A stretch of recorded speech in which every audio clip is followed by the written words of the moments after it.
Hey, Robin. Hi, Wendy and Karishma. Look at these are the bold people who come even on a sunny day in July. They're committed. They're deeply committed to their development. We wondered how many people would be like, no, thank you. Hi, Mark. Hi, Salma. Yeah. So as we're waiting for people to show up, we were wondering, like, July, Friday might be a low turnout. Fair, fair, fair. As you're entering the room, feel free just to put a note in the chat and make sure it's set to share with everybody. Hi, Rich. Just one or two words about, oh, Wendy, we'll be back. We'll see you soon. One or two words about maybe where you're showing up from, what city are you in, how you're feeling today. Um, just get yourself Hi, here. Kelly. And I'm going to get myself here. I'm going to silence my notifications. Oh, my mouse just died. Okay, breakdowns. Today we're talking about breakdowns. My mouse just Perfect. Perfect. We're died. having them already. Is it? Oh, Oh, that's ready to get on the road to the beach in a couple hours. Tom, well done. Well played. You go to a thing in the morning, in the car to the beach. I like it. excellent. Breakdowns are my favorite, Janine says. Very four of you, Janine. Hey, Carol. Oh, yes, it feels like so. Our team yesterday had our summer party. Carol says, feels like Saturday after a party. So Yeah, we had our it, summer party last night. Yeah, it so does. we're all here. Hey, Rob.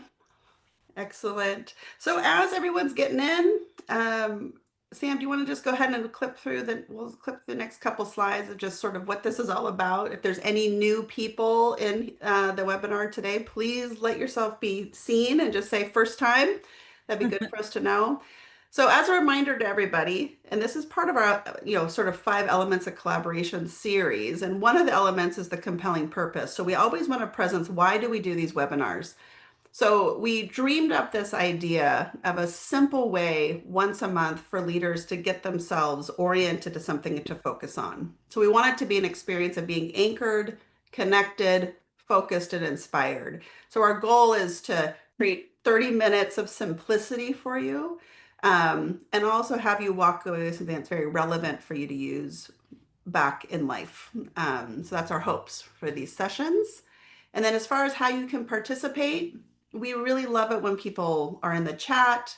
We love it when you ask us questions. Sometimes people bring teammates with them, so the team can do it together and then have something cool to talk about for the rest of the month. Um, Sam will be sending some follow-up resources after the webinar. And then also between the sessions, I mean, I think for me personally, sometimes the best we can do is we can show up and we can learn for 30 minutes. And then the implementing it is a whole other feat. I am very aware these days that we are full. Like people are full, full, full of life. So be kind to yourself. If the best you do is you get here and listen, or the best you do is receive the recording, fantastic. If you have the capacity, take one small action in between the sessions just to kind of get yourself implementing what you're learning. Or at the minimum, just talk about it with somebody. That'd be great. Courtney, anything you want to add just about? Yeah, great. No, I want to say welcome. And I wonder, since we have some first time folks, if we Oh, just want to quickly introduce ourselves again and that for would be the great. recording, maybe watching the first time. Fantastic. Do you want to introduce yourself? Oh, sure. Hello, I'm Courtney. And I'm almost have been at HLG for 3 years. And I do a lot of the design work and I do project management. And well, it's a small company. So do whatever we need to do. And I love our work. I feel very passionately about it. I feel like I'm a different person and leader because of our work. And so now I'm an evangelist. And so I love to have these conversations with Shannon every month and with all of you. So welcome back and welcome to the new folks. That's awesome. I'm Shannon. I've been with Henley for close to 20 years now. First as a subcontractor and then as an employee a few years back. As Courtney said, I love this work. I never thought I would have any job for 20 years. Like nothing in me thought that was possible. And I found my home here, mostly because it's such an iterative, collaborative, innovative company. And we're always doing what's needed to keep pace with really what leaders are being called to do. So this is one of my highlights every month is having this conversation with you all. So thanks for being here. Really, really appreciate it. Also, let's just say Okay, you haven't had the same job. You just worked at the same company. You've had about that's 100 true. jobs. I've had about 87 jobs at Yeah, there you go. Henley That's the Leadership key. Group. That's the key. That's true. Fantastic. So we started a series a few months back on our 5 elements of collaboration model. So we've moved through this idea of building trust, of creating a compelling why, of building inclusion, and today we're going to dive into this idea of productive breakdowns. It's a large conversation, and really where we're going to zero it in on is this idea of the unconscious commitments and what we avoid in the space of breakdowns. Um, and so, what we want is for you to be able to understand more about what's happening below the surface when breakdowns are at play, and how do you gain some muscle in declaring them sooner. So, we're going to talk a bit about that. We very much know that this is a big conversation to have in like a 30-minute webinar. So, what we want is just enough for your brain to be a little curious and piqued and have something for you to reflect on about that. Great. Beautiful. So, for the purpose of this conversation today, we kind of want to frame how we see a breakdown because it can be a large scope of things. But for today, what we want to kind of narrow it down to is that it's usually the result of a few things. Usually, there's some sort of undelivered communication that is at play. So, either not enough information was shared, um, maybe inaccurate or partial information was shared. We don't know that something happened in the sharing of information. Or there was a thwarted intention. You had your eyes and heart on how something was going to go, and it didn't go that way. And the last one is an unfulfilled expectation. And we all have expectations all day long, and they often fall short of what we thought was going to happen. And so, usually, one of those three things, or all of them, are at play when we're in the space of a breakdown. Courtney, anything you want to add? Just Yeah, I was just going to say, I think a common one is that thwarted intention, undelivered communication combo of saying something and having it land in a way that either didn't land right or somebody is interpret. So that kind of that's something that starts real small and then maybe isn't cleaned up in that moment. But I think that's a really common one of, great. but I said it in a way that Yes, didn't land right. Yeah. yes. Or you said it in a way that you understood. Yeah, quite clear to me. Yeah, that's fantastic. Great. So as we move through this, we'll just keep that in mind. What we also know is that in the spirit of collaboration, which is what the last few months have been about, is that in order for collaboration and innovation and iteration and all of that to be happening, it does require our ability to declare breakdowns as they're emerging. Yeah. Like it is such a key component. And what we also know is that we avoid that for some reason. So if we want to skip to the next Well, slide and I oh, guess go one of ahead. my questions would be for folks is how many times have you ever had something that was small at the beginning, but because I didn't deal with it at that time, it grew and grew or morphed into something else. And so this right here is saying, how do you interrupt it as soon as possible, as opposed to it's fine, dismissing it and rationalizing it until it is now unavoidable to deal with and it's big and cumbersome. Yes. That's something I'm Great. seeing. And maybe it's from living in this slightly passive aggressive Pacific Northwest area where it's hard to say that name a thing, I think sometimes That's culturally here. fantastic. That's great. So in the chat, I'd like you to take a minute and consider for yourself, why do we avoid it? And Sam, if you want to flip forward to the chat slide, great. So if we think about this idea of a breakdown, and as Courtney said, sometimes they're small and then we avoid it and it becomes something bigger. What is happening for yourself? Why do you avoid naming your own breakdowns? And why do you avoid possibly naming those of others? What is happening for you in those moments? And if you can take a minute, shame, good, Kira. And Mark, yes, you've got it right. Interpersonal. Don't want to take full ownership, fear. Overwhelm. Oh, sometimes I Share. tell myself I just need to take time to calm down, like it's a me issue, and I can, yeah. So withdraw. Oh, the schedule seems to not welcome it. Ooh, that is good, Kelly. That's good. I don't got time for that conversation. I don't got Yeah, time for exactly. carrying on. Exactly. Denial. Avoiding Good conflict one, prevents. Rich. Yeah. Not enough Sam. time. Oh, yeah, I want to be seen as competent. Yeah. Yeah. And Courtney, as people are chatting, because we did the Enneagram webinar this. Oh, yes, yes. Those of you who did your Enneagram assessment and joined us for those webinars, or those of you who know it, I think these can be really tied to our Enneagram type.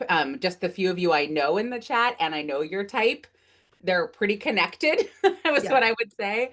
And so when we talk about some of these, what we avoid, we'll connect those to the Enneagram. But because the Enneagram is about our motivations and what am I motivated to, and my core fears, and what am I motivated to have people think about me and love about me and all those things. So very connected. So I'd like to say that you all are experts about what you're avoiding when it Yeah. comes to breakdown. Well done, well named. Yes. Ooh, So fear of more permanent rupture. Mark, I think that one's really powerful. That I'm afraid if I name the thing, it will make the thing worse. yeah, I think that's, yeah, yeah. Hmm. yeah, that's great. One of my teachers, her name's Vanya. She talks about the distinction of not wanting to rock the boat, but the boat's already rocking. All we're doing is naming the rocking of the boat. But to your point, it feels like if we name it, then it'll start rocking. Nope, already rocking. So that's great. So, with all that can boil down to our four key things. And Sam, if you want to flip to the next slide. So, really, and some of this was already named in the chat. So, really, what's at Mm-hmm. the heart of it is some of our almost our core survival, I would say. And for those of you who have done stress-based reactions work with us, this is sort of what's up. There's just, we're trying to avoid embarrassment or shame. We're trying to avoid any sense of threat. And today the workplace is sort of like the current survival terrain. Hmm. There's a threat. We need to survive. Or we're avoiding vulnerability. We don't want to be put at risk. And we definitely don't want to be seen as incompetent. So I know a lot of this was already named in there. And we already talked a bit about, what are you trying to avoid in that space? So as we move through this conversation, this is the first thing that we're naming that's happening below the surface about why we don't name it sooner. So, if you think about your organization and the organization's capacity or capabilities of naming what's not working or naming a breakdown or a failure, this is the undercurrent. This is the river below the river. This is what's happening is that we just have a bunch of people that are in protection mode, and understandably so. It's, we're not wired to want to name what's unworkable. Hmm. Great. So um the Chris Argyris is a thought leader that we've pulled work from when we look at what it is to do work around breakdowns and failures. And he has an article that is quite old now but very relevant, called Teaching Smart People How to Learn. And what he studied is what is happening when you have organizations that are packed with really smart, capable people, and they're not learning together. They're not willing to look at what's at play and what's limiting their effectiveness. And so he created a body of work and kind of did some great research about that. We're going to take you through a small snippet of it. So the first thing is this idea of this avoiding. The second is this idea of that we have often four unconscious commitments, he calls them, that we're holding on to during a breakdown. So if you think about a conscious commitment is the big idea of what you're really committed to accomplishing together. It's the big vision, the strategy, the project goals. We all have those. And then right underneath that is often these unconscious commitments that are at play. So we want to know those well. Great. I would even say it could be even simpler. I am committed to being in good relationship with my colleagues, right? Yes. Like I am just committed to having good relationships with them. And I want to avoid any sort of vulnerability at all. So, right. So what am I committed to? What am I avoiding? And now why am I avoiding those things? Right. That's what we're getting to now is like, yeah, but why am I trying to avoid those so hard? Right. Yeah. So if we think about this in the context of a breakdown, you've already named what you're trying to avoid, and now there's these four unconscious commitments. So as you listen to this, be listening for what's your favorite, because we all have one. So the first one is this idea of remaining in control. So there's a core belief in the midst of a breakdown that I must always appear competent and in charge. So the impact of this is you end up with an organization that avoids vulnerability, doesn't want to step into uncertainty, even though it's going to help you learn and grow. So that's the first one. This idea of like, in the midst of a breakdown, I'm going to maintain control. And you can see that there's an impact to that. The second one, Sam, is this idea of maximizing winning, minimizing losing. And I actually have worked in systems where they have like as their value, like we won't fail. We're going to win at all costs. And I'm like, well, there's some challenge to that. It's hard. So the belief is you need to succeed and avoid failure. And you can hear right there, if you're going to avoid failure, you're going to stick with what you know how to do. You're going to stick with status quo because it's repeatable and you know what it is. The impact is that anything that goes wrong because you're so focused on winning is you're going to have defensiveness, blaming, shifting of accountability, and resistance to feedback. So if you're in a culture where you notice that feedback is hard, it could be a clue that this might be what's at play, is that people just want to win. So if you just want to win, you're not going to name anything that's unworkable. Third, totally the opposite of psych safety. That's Yes. great, Mark. Yeah. Absolutely. So the third is suppressing negative emotions. And we've been doing this work for over 20 years, and I can't tell you how many times I've heard, emotions don't belong at work. And what we will say is some emotions don't belong at work. That's what people are really saying. Like, we don't want anger, we don't want fear.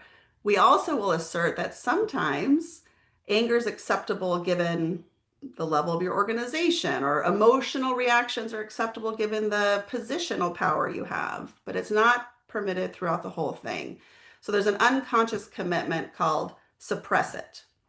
And then people don't want to have conversations. They don't want to get uncomfortable. They don't want to do anything. And then that results in the stalling of growth and connection. Courtney, anything you want to add to this one? No, I think just what you said is really Okay. important, is that feelings are there. It's just what is allowed in the culture to be a feeling that's valued. Yes. Yeah. And it's I worked with a leader that was quite angry about what was happening, and he and I said, have you considered sharing that? And he said, I don't want people to know I'm angry. I'm like, they already know you're angry. Yeah. It's Yes. super obvious. It's Yes. not a mystery. But the unconscious commitment is to try to suppress it Yeah. when things aren't working. And And Mark, then you're the absolutely last right. one, I was just gonna, oh, Mark is totally right. Some emotions are most socially acceptable depending on identity is absolutely true. yeah, yeah. Absolutely true. Yeah. And that is, I'm so glad that you named that. I would Yeah. say identity, culture, place, anything you can Yeah. imagine. Yeah. There's a range. Mhm. And so depending on your identity, what is suppressed will Yep. shift, but there is a need to suppress. Mhm. Beautiful. And then the last one is appear as rational as possible. So in the midst of a breakdown, in the midst of failure, we snap into this idea of I'm going to make logical sense of this and appear as rational as possible. And the cost of that, or the impact of that, is that the emotional and relational aspects of leadership tend to disappear. We go up in our head, we forget the human connection, we stop bringing curiosity and inquiry, and we start arguing for position. Um, and so there's this devolving. Really, what happens is we forget that we're just human in the midst of it. That we're an organization of human beings that have feelings and impact and needs and all sorts of things happening. That isn't just a rational, logical experiment. Good. Okay, so those are the four. So we're going to do a poll right now. And what we're asking you to look for is sort of what is your most dominant one? And we know that they shift. We know that, depending on season or identity or era of life you're in, that you may have a different one. So Courtney, what's your current favorite one? Oh, well, I love control. You do.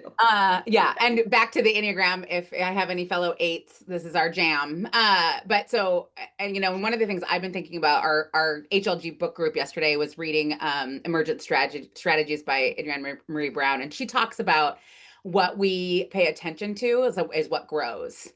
And so the more I pay attention to my need for control or avoiding, vulnerability or anything like that, that it grows. And not only does it grow for me, but it means that like those around me know that control is really important, so then they must have control. And and so Yeah. what am I not only turning myself off to my own learning, but what am I not culturally allowing Yeah. in my vicinity. And so I think about how, like, yeah, it's contagious. Whatever we've decided is So contagious. good.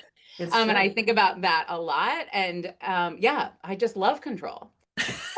So it is my unconscious, and if on my best days, it is my conscious commitment too. And I can laugh at myself about it. And like all of our work, Shannon and I always talk about like just tell on yourself. And so I can say to them, guys, woo, I am being controlling today. Yes. And that can help. But yes, that's my fave. What about yours? Current fave? Yes. I think I just want to win right now. I Mm, think there's a way. It's interesting. I was thinking about it. Like, I don't have very much space for anything not going how I think it should be going right now. Like, hmm. there's a way that I kind of want to just keep forcing that. And that's an interesting space I'm in right now. So It I think that's is. what I'm playing with. Yeah, definitely. Okay. Are these results? Yeah. Okay. Oh, okay. Fantastic. Oh, Um, Shannon, you're the only one who wants to win today. Just Oh, okay. Nobody else wants to maximize winning. It's like, okay, good. So a lot of control, a lot of suppressing those feelings, and a lot of just staying logical in our head. That is great. Yes, Mark, telling on ourselves. I would say like if we were to strip down leadership development, I think that's the number one is like, can you just tell on Oh, yourselves? Can you let people know I know about myself what you're seeing? Like I see it too. I think it's a yeah. great thing. Yeah. Fantastic. So can everyone see the results? Okay, good. I think now can you all see the results? I don't know if we had shared them yet. Okay, great. So any thoughts before we close the poll? Anything anyone want to add in the chat just as far as does this make sense? I'm curious about no maximizing winning, minimizing losing. Like that's interesting to me. I think when we look at coaching and development, there's interest in both. Why is Yeah. something dominant in a culture and why is it missing? I think it's pretty fantastic to look at. Okay. Yeah. Is it anybody's second favorite? Yeah, it'd be good to know. Okay, so those are the four. So as I said, big conversation. It used to be my number one. Oh, good. There you Kate's go. evolved. She's moved on. She's like, now I'm doing something else. That's fantastic. Yeah. Oh, it almost feels like control and winning go together. Well, yes, of course. I do think we're very advanced, so we like to have multiple unconscious commitments or multiple things we avoid at the same time. Oh, Carol wants to win, but not if she has to have big conflict. So that's another what she's avoiding is conflict, but her unconscious commit, right? So I think that's so interesting that we can get spun up about what ones we're allowing ourselves to do based on what kind of energy we're willing to bring to the fight or what Yes, that kind of thing. that's Yeah, great. And of course, Rich, it depends on the day or sometimes the yeah, hour as far as yeah, what am I unconsciously playing with right now. totally. So as I said, big conversation. So here's what we're looking at here. There's breakdowns. We resist declaring them because we don't want to have embarrassment, shame, threat, or vulnerability. And in that moment, an unconscious commitment kicks in called I'm going to maintain control. I'm going to maximize winning. I'm going to suppress negative Suppress. emotions. And what's the last one? I'm missing the fourth one. That's okay. There's four. And so there's a whole dynamic that's at play. And meanwhile, within your organization, you're being tasked, oh, being rational. Thanks, Yeah. Sam. Sam, what Sam? Do you know that one, Sam? That's That's her her favorite. favorite. That's her favorite.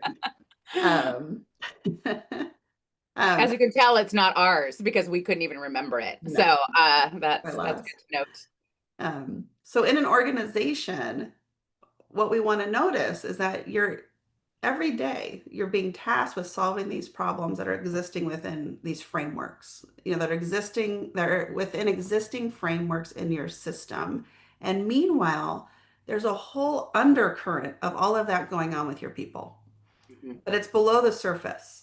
So on the surface, you're seeing maybe arguing or lack of accountability or staring at you with no response but underneath it there's all those avoiding and unconscious commitments at play. What we want for you as you look at sort of how to begin to consider this is that how do you shift from addressing breakdowns and failures just within existing frameworks to be more inclusive of asking powerful questions, of getting curious about what's happening below the surface, of looking at assumptions, of being bold and naming sort of what are we avoiding or what are we unconsciously committed to right now. And that is a big ask of leaders, but it's also your work. It's also really the best use of you is to be that guide that says, I know this is what it looks like right here, but what's really happening? We're in a breakdown and we're swirling and we're trying to fix it over and over again within the same framework. I think we need to pause and look at what else is happening below the surface. So I'd like, before we move on, I'd like to just a couple words from each of you. What are you hearing right now as you think about that? What are you hearing as you consider this idea that as leaders, perhaps your job isn't just trying to fix it over and over again, but perhaps your job is to empower the people you're leading to get curious about what's really at play when the breakdown keeps happening. And we're not immune to it. So as you think, we have breakdowns that we've been trying to address for 2 years. And we just notice, like, why isn't this working? Like, we keep trying to fix it. We keep trying to fix it.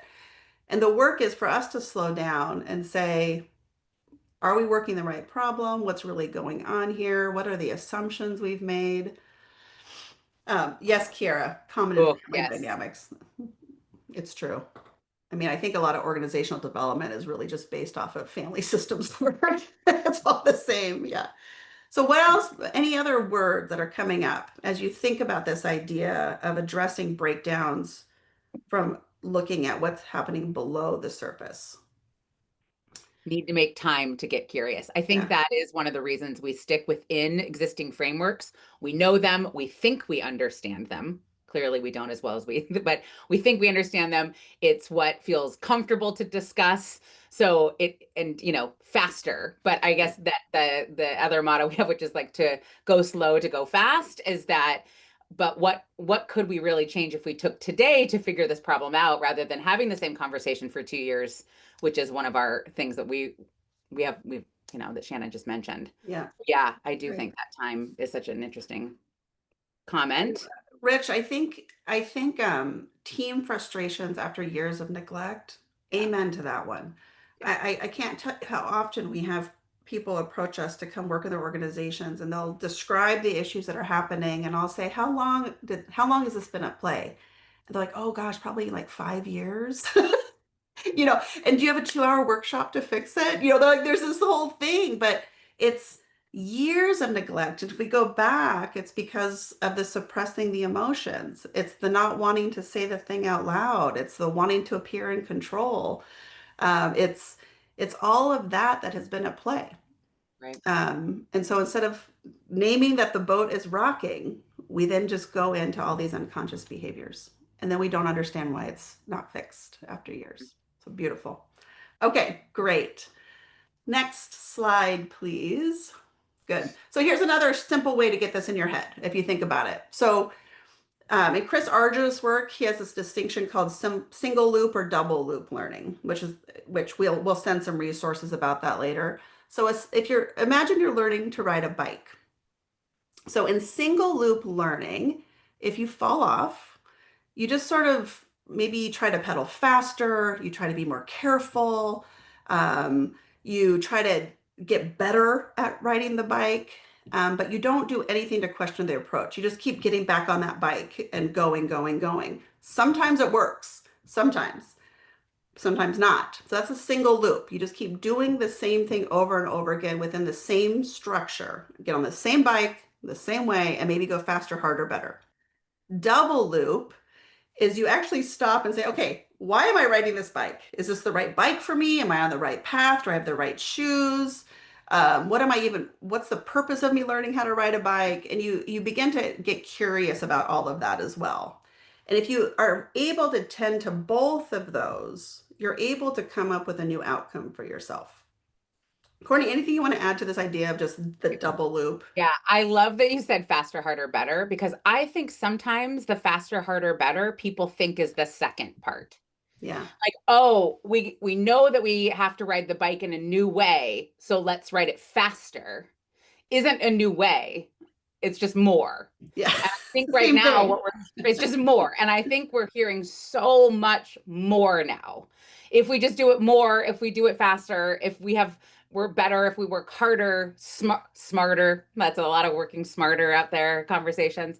Um, and that's not getting to the root of the problem with the bike. Yeah. And I think that's so commonly people are telling themselves they're having the second conversation when they're just having the first one with more intensity. Yeah. Yes, you're right. Let's just put it on Hyperspeed. hyperspeed. Yeah. So there's some courage as leaders to say, we're going to set the bike down and we're all going to look at it together. Yeah. We're going to put that thing over there, the project, the breakdown, wherever we're stalled. We're going to get off of it and we're going to get some space and we're going to get curious about it. And we're going to name for ourselves, what are we trying to avoid right now? What are we unconsciously committed to right now? What is overriding our big vision here? It's the human condition that's at play. So that is a powerful move. Great. So, what to do with all of this? So, what we want you to consider is that there's an opportunity in breakdowns and failures, that there's an opportunity that we can recognize that something new is wanting to happen. I love the perspective shift around failure, that if you're trying it over and over and over again and it's not working, it's because something else is wanting to happen. Actually, like if you want to get woo for a minute, not woo woo, just one woo. If you want to just think about it for a minute, if you are trying something and it's not working, there has to be something else that's wanting to happen. There has to be, it's a clear message that this Yeah. Yeah. must not be the right way or it Someone would is work. shouting at you. Something is shouting. How do you Yeah. hear it? Yeah. And ideally, if you've created the conditions in your team or your organization, there's a opportunity where new levels of creativity and innovation and insight can happen in that moment. And the tools that we introduced today will help hopefully provide sort of some baby steps of how do you begin to create the conditions for that.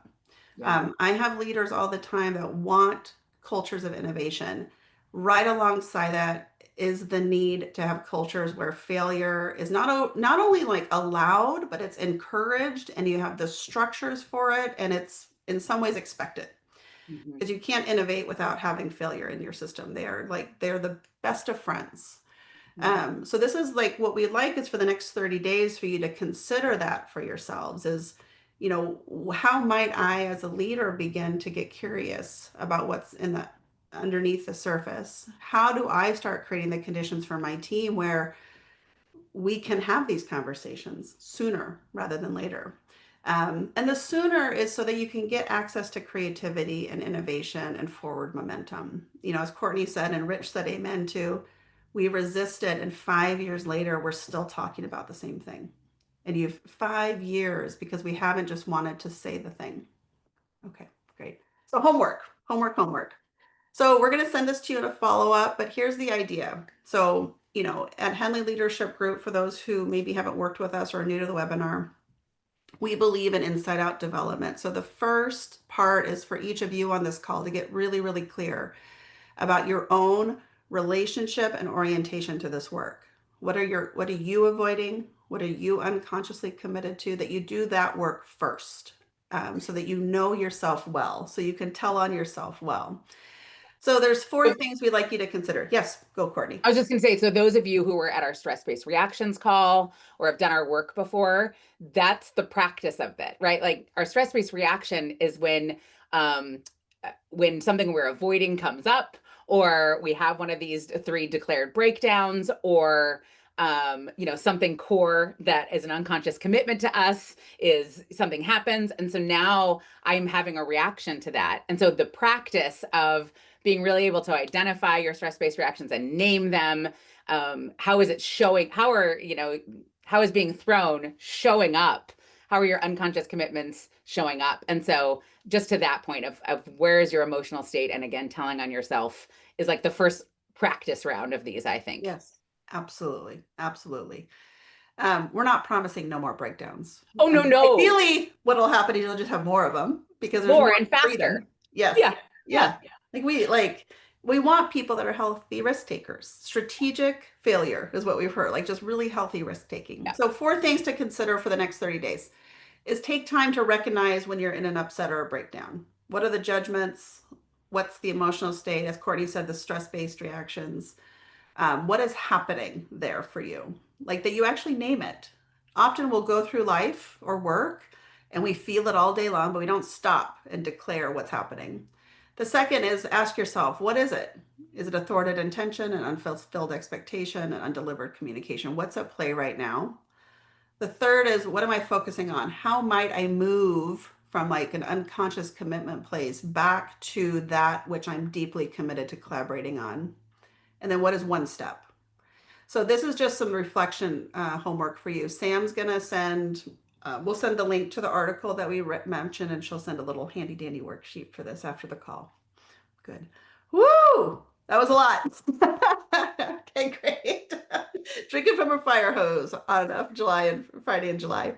Okay, so we're going to check out. We kind of downloaded a lot to you today. As you think about this idea of breakdowns, failures, unconscious commitments, of things that we are avoiding in this space, what is one word that's kind of coming to you as you think about your learning today? Thanks, Janine. Appreciate that. Go ahead and drop it in the chat.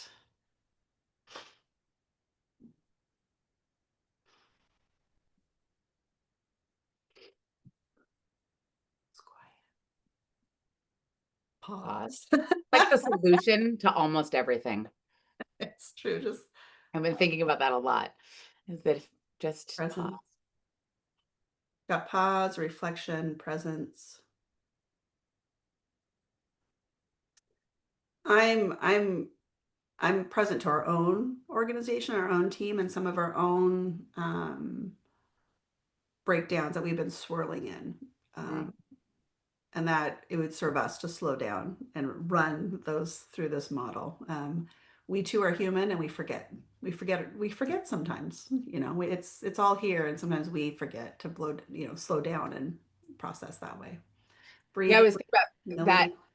Sam, if you could go back just one thing to the power collaboration model, just one slide. And I was thinking about one of the reasons when I was thinking about our own team and some of these breakdowns. And I think one of the reasons is we're so committed to our compelling why. We believe so deeply in the work that we're doing that we tell ourselves back to we don't have the time to have some of these conversations because I need to do good work for good people and workplaces where all people thrive. And so what happens, I think, is and all five of these have to be present to really make sure that we're collaborating in real depth and honesty. And so I just am present to that for our own organization of saying, right, we have commitment and we have trust and we are inclusive. And we are good at handling like little breakdowns.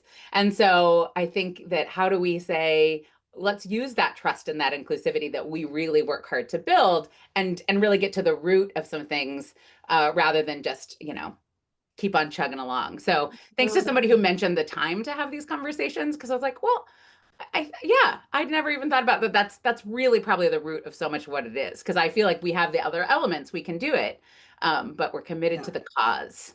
yeah. Well, and I think time is interesting because if Yep. you add up how much time Yes. you, we, us have Yes. spent on trying to address Yeah. what we think is the Yeah. problem Yes. versus we're going to take a couple hours and slow Yeah. it all down. Yeah. I mean, add up time over 5 years. Yeah.